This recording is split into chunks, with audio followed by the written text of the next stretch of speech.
今日 EGV 嚟咗一個新同學，我哋一齊嚟睇下佢發生啲咩事啦。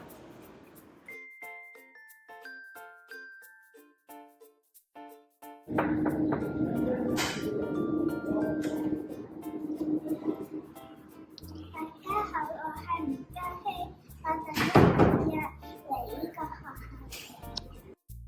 我今日第一日返學，有啲緊張啊！唔使緊張喎，叫林子晴請多多指教，有咩唔識就問我啦。而家係一陣5星去圖書館揾我。我知道啦。弊啦，我唔記得咗圖書館喺邊啊！你明唔知道圖書館邊啊？不如我帶你去啊！知道。呢度有圖書館啊！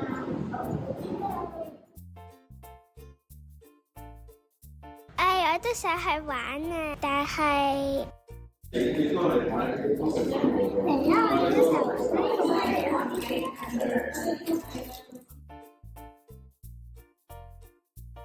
你係咪有讀心術㗎？點解新同學講咩你都知道嘅？我冇讀心術，我只係有同理心，識得企喺人哋角度喺度了解你都做得到㗎。